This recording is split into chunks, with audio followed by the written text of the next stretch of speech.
নমস্কার বন্ধুরা, শুনছেন শাস্তি গল্পের তৃতীয় এবং অন্তিম পর্ব।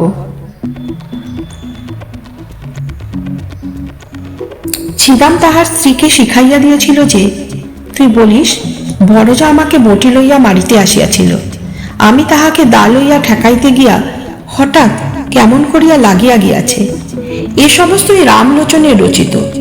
ইহার অনুকূলে যে যে অলঙ্কার এবং প্রমাণ প্রয়োগের আবশ্যক তাহাও সে বিস্তারিতভাবে ছিদামকে শিখাইয়াছিল। পুলিশ আসিয়া তদন্ত করিতে লাগিল। চন্দ্ররায় যে তাহার বড়জাকে খুন করিয়াছে, গ্রামের সমস্ত লোকের মনে এই বিশ্বাস বদ্ধমূল হইয়া গিয়াছে। সকল সাক্ষীর দ্বারা সেইরূপ প্রমাণ হইল। পুলিশ যখন চন্দ্রাকে প্রশ্ন করিল, চন্দ্রা কহিল, হ্যাঁ, আমি খুন করিয়াছি। কেন খুন করিয়াছ? আমি তাহাকে দেখিতে পারিতাম না। কোনো বৎসা হইয়াছিল? না। সে তোমাকে প্রথমে মারিতে আসিয়াছিল? না। তোমার প্রতি কোনো অত্যাচার করিয়াছিল? না। এইরূপ উত্তর শুনিয়া সকলে অবাক হইয়া গেল। ছিদাম তো একেবারে অস্থির হইয়া উঠিল। কহিল, উনি ঠিক কথা বলিতেছেন না। বড় বউ প্রথমে। দারোগা খুব একটা তাড়া দিয়া তাহাকে থামাইয়া দিল। অবশেষে তাহাকে বিধিমতে জেরা করিয়া বারবার সে একই উত্তর পাইল। বড় বউয়ের দিক হইতে কোন রূপ আক্রমণ চন্দ্রা কিছুতেই স্বীকার করিল না। এমন একগুঁয়ে মেয়েও তো দেখা যায় না। একেবারে প্রাণপণে ফাঁসি কাষ্টের দিকে ঝুঁকিয়াছে। কিছুতেই তাহাকে টানিয়ে রাখা যায় না। হে কি নিদারুণ অভিমান! চন্দ্রা মনে মনে স্বামীকে বলিতেছে, আমি তোমাকে ছাড়িয়া আমার এই নবযৌবন লইয়া হাসিকাঠকে বরণ করিলাম। আমার ইহজন্মে শেষ বন্ধন তাহার সহিত। বন্দিনী হইয়া চন্দ্রা একটি নিরীহ ক্ষুদ্র চঞ্চল কৌতুকপ্রিয় গ্রামবধূ চিরপরিচিত গ্রামের পথ দিয়া, রথতলা দিয়া, হাটের মধ্য দিয়া, ঘাটের প্রান্ত দিয়া, মজুমদারদের বাড়ির সম্মুখ দিয়া, পোস্ট অফিস এবং স্কুল ঘরের পার্শ্ব দিয়া, সমস্ত পরিচিত লোকের চক্ষের ওপর দিয়া কলঙ্কে ছাপ লইয়া চিরকালের মতো গৃহ ছাড়িয়া চলিয়া গেল। একপাল ছেলে পিছন পিছন চলিল এবং গ্রামের মেয়েরা, তাহার সই সাঙ্গাতরা, কেহ কেহ ঘোমটার ফাঁক দিয়া, কেহ দ্বারের প্রান্ত হইতে, কেহ বা গাছের আড়ালে দাঁড়াইয়া পুলিশ চালিত চন্দ্রাকে দেখিয়া লজ্জায়, ঘৃণায়, ভয়ে কণ্ঠকিত হইয়া উঠিল। ডেপুটি ম্যাজিস্ট্রেটের কাছেও চন্দ্রার দোষ স্বীকার করিল এবং খুনের সময় বড় বউ যে তাহার প্রতি কোন রূপ অত্যাচার করিয়াছিল তাহা প্রকাশ হইল না। কিন্তু সেদিন ছিদাম সাক্ষ্যস্থলে আসিয়াই একেবারে কাঁদিয়া জোর হস্তে কহিল, দোহাই হুজুর, আমার স্ত্রীর কোনো দোষ নাই।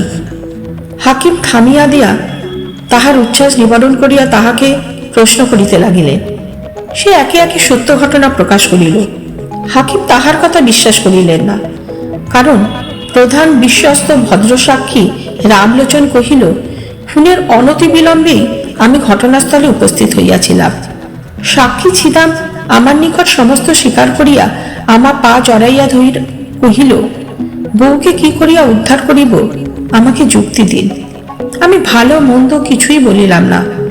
সাক্ষী আমাকে বলিল, আমি যদি বলি আমার বড় বউ ভাত চাইয়া ভাত পায় নাই বলিয়া রাগের মাথায় স্ত্রীকে মারিয়াছে, তাহা হইলে সে কি রক্ষা পাইবে? আমি কহিলাম, খবরদার হারামজাদা, আদালতে এক পণ্য মিথ্যা বলিস না, এত বড় মহাপাপ আর নাই, ইত্যাদি। রামলোচন প্রথমে চন্দ্রাকে রক্ষা করিবার উদ্দেশ্যে অনেকগুলো গল্প বানাইয়া তুলিয়াছিল, কিন্তু যখন দেখিল চন্দ্রা নিজে বাঁকিয়া দাঁড়াইয়াছে, তখন ভাবিল, ওরে বাপরে, শেষকালে কি মিথ্যা সাক্ষ্যের দায়ে পড়িব? যেটুকু জানি সেটুকু বলা ভালো।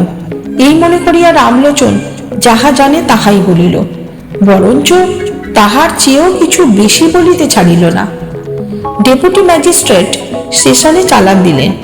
ইতিমধ্যে চাষবাস, হাট বাজার, হাসি কান্না, পৃথিবীর সমস্ত কাজ চলিতে লাগিল এবং পূর্ব বৎসরের মতো নবীন ধান্যক্ষেত্রে শ্রাবণের অবিরল বৃষ্টিধারা বর্ষিত হইতে লাগিল।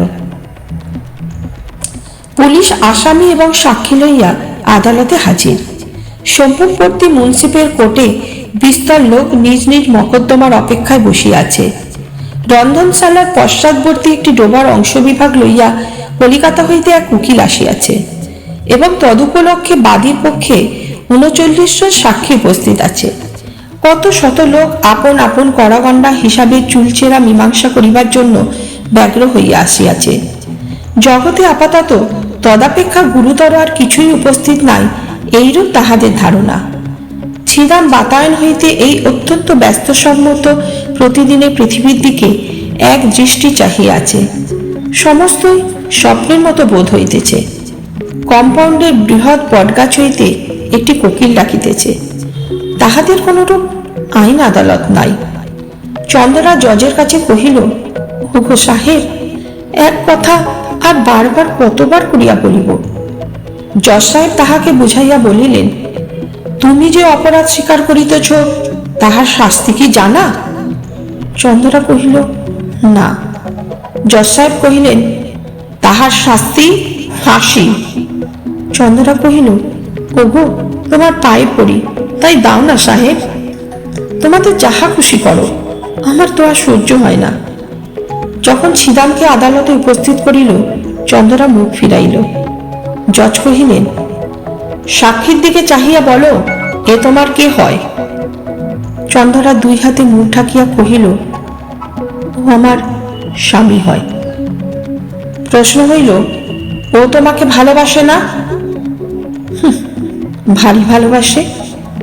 তুমিও ওকে ভালোবাসো না? খুব ভালোবাসি।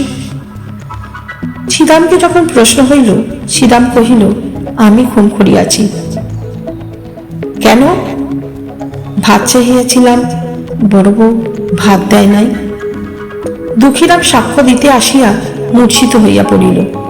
মূর্ছা ভঙ্গের পর উত্তর করিল, সাহেব, খুন আমি করিয়াছি। কেন? আগে ভাত চাহিয়াছিলাম, ভাত দেয় নাই। বিস্তর জেরা করিয়া এবং অন্যান্য সাক্ষ্য শুনিয়া জজ সাহেব স্পষ্ট বুঝিতে পারিলেন, ঘরের স্ত্রীলোককে ফাঁসির অপমান হইতে বাঁচাইবার জন্য ইহারা দুই ভাই অপরাধ স্বীকার করিতেছে। কিন্তু চন্দ্রা পুলিশ হইতে সেশন আদালত পর্যন্ত বরাবর এক কথা বলিয়া আসিতেছে। তাহার কথার তিল মাত্র নড়চড় হয় নাই। দুইজন উকিল স্বেচ্ছা পবিত্র হইয়া তাহাকে প্রাণদণ্ড হইতে রক্ষা করিবার জন্য বিস্তর চেষ্টা করিয়াছে, কিন্তু অবশেষে তাহার নিকট পরাস্ত মানিয়াছে। যেদিন এক রত্তি বয়সে একটি কালো কোলো ছোটখাটো মেয়ে তাহার গোলগাল মুখটি লইয়া খেলার পুতুল ফেলিয়া বাপের ঘর হইতে শ্বশুর ঘরে আসিল, সেদিন রাত্রে শুভ লগ্নের সময় আজিকার দিনের কথা কে কল্পনা করিতে পারিত? তাহার বাপ মরিবার সময় এই বলিয়া নিশ্চিন্ত হইয়াছিল যে, যাহা হোক, আমার মেয়েটির একটি সদ্গতি করিয়া গেলাম। জেলখানার ফাঁসির পূর্বে দয়ালু সিভিল সার্জন চন্দ্রাকে জিজ্ঞাসা করিল, কাহাকে দেখিতে ইচ্ছা করো? চন্দ্রা কহিল, একবার আমার মাকে দেখিতে চাই। ডাক্তার কহিল, তোমার স্বামী তোমাকে দেখিতে চায়, তাহাকে কি ডাকিয়া আনিব? চন্দ্রা কহিল, মরণ। নমস্কার বন্ধুরা, সবাই ভালো থেকো, সুস্থ থেকো। আমার গল্পটি ভালো লাগলে চ্যানেলটি সাবস্ক্রাইব করে আমার পাশে থেকো।